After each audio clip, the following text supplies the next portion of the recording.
So Duke Energy's in a little bit of trouble because last month they happened to do a spill that contaminated 70 miles of the Dan River and covered it with toxic sludge. That's a little unfortunate. So I'm sure that they were being regulated at the Dan River Steam Station in Eden, right? Turns out not so much. Okay. It turns out they were lacking required stormwater permits. Now that's exactly the kind of permits that Republicans would come in and go, look, the over-regulation with the liberals and the Democrats. Stormwater permits. What do you need stormwater permits for, right? Well, actually, to quote Associated Press here, they're required to legally discharge rainwater drainage from its plants into public waterways. You see, it might be an issue if it's going into public waterways, as it turned out was an issue, right? They continue to explain that state regulators indicated that they had been aware since at least 2010 that some Duke Energy facilities lacked the required stormwater permits, yet took no enforcement action until after last month's disaster. So this is a common theme we see throughout the country, whether it's in West Virginia, whether it's in mining, whether it's in toxic spills, and as it happened here in North Carolina.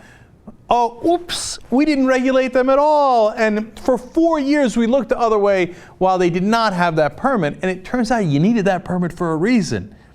And in fact, quoting the AP a little bit further, they say such a permit may have required testing and inspections that could have given early warning something was wrong with the pipe running under the huge coal ash dump at Eden before it collapsed. Now, if you're running a coal ash dump, and you have something that can go into the public waterways, you might want to make sure that that works right, because otherwise you've got 70 miles of, the river coast covered in toxic sludge. See, that's why we do regulation. That's why we do inspections.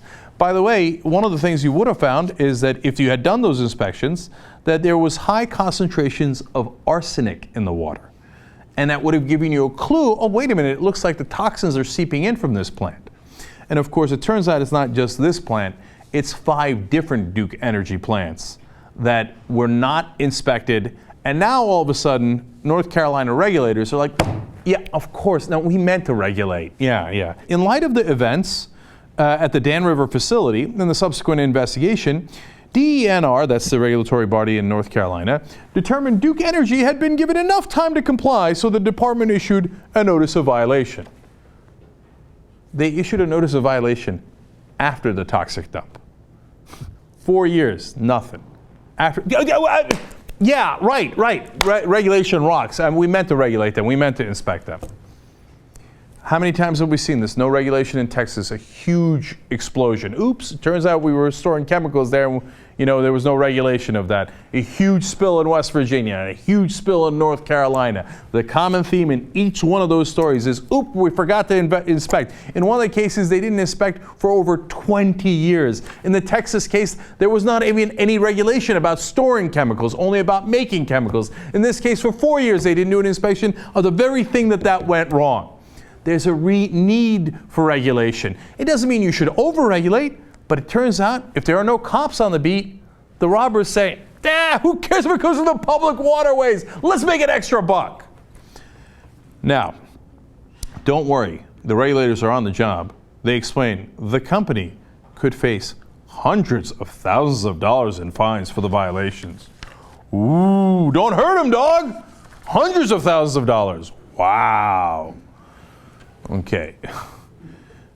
How many millions did they make off of not regulating for all those years as they continue to cut corner after corner after corner? By the way, it's not, of course, just that one facility. As we explained, now they're going to inspect the 5 other facilities, and they add, state regulators also expressed concern Friday about potentially contaminated water trickling from a stormwater pipe at the Cliffside plant.